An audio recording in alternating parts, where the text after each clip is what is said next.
In this video, I am going to talk about foods to avoid with IBS, that is Irritable Bowel Syndrome. Before we dive into the foods to avoid, let's look at the symptoms of IBS: abdominal pain, bloating, diarrhea or constipation.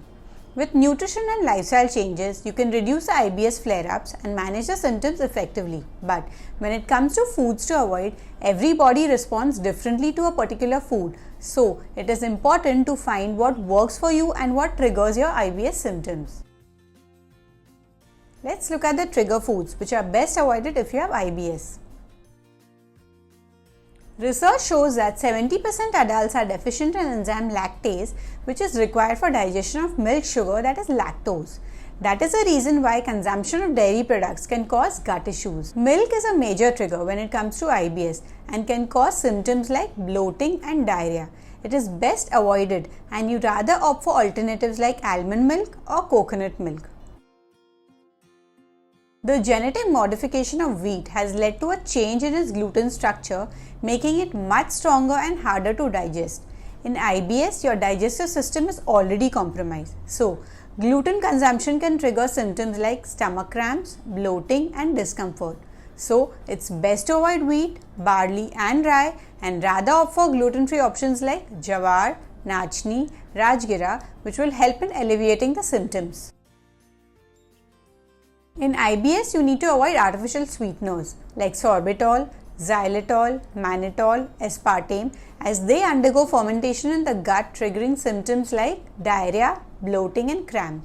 So if you are looking to keep these symptoms in check, try natural alternatives like coconut sugar or stevia leaves to sweeten your meals without the discomfort. In IBS, selecting the right fruit is very crucial. Fruits contain fructose, which is a fruit sugar. Too much fructose in your meals can worsen the IBS symptoms. So, avoid high fructose fruits such as apples, watermelon and pears, and instead include low fructose fruits like banana to manage your IBS.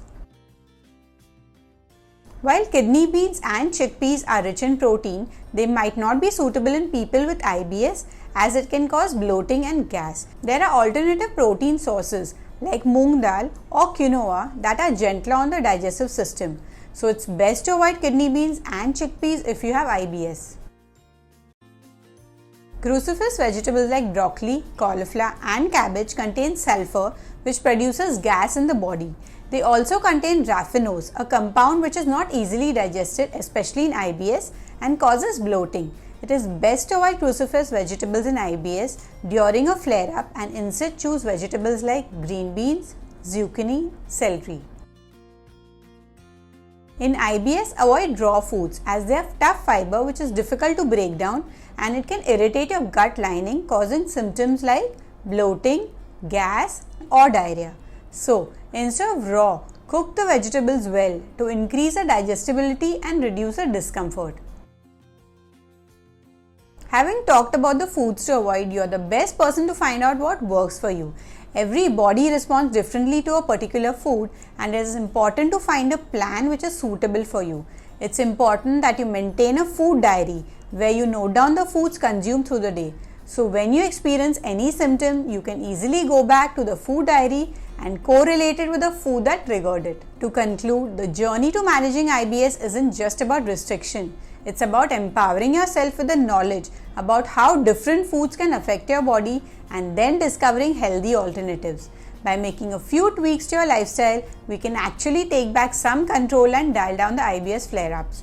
It's essential to remember that IBS triggers can vary from person to person. So working with a nutritionist who will help you to develop a personalized meal plan will be beneficial in your IBS journey. If you found this video helpful, don't forget to give it a thumbs up and subscribe to our channel for more informative content. As always, thank you for watching and we'll see you in the next video. Stay healthy.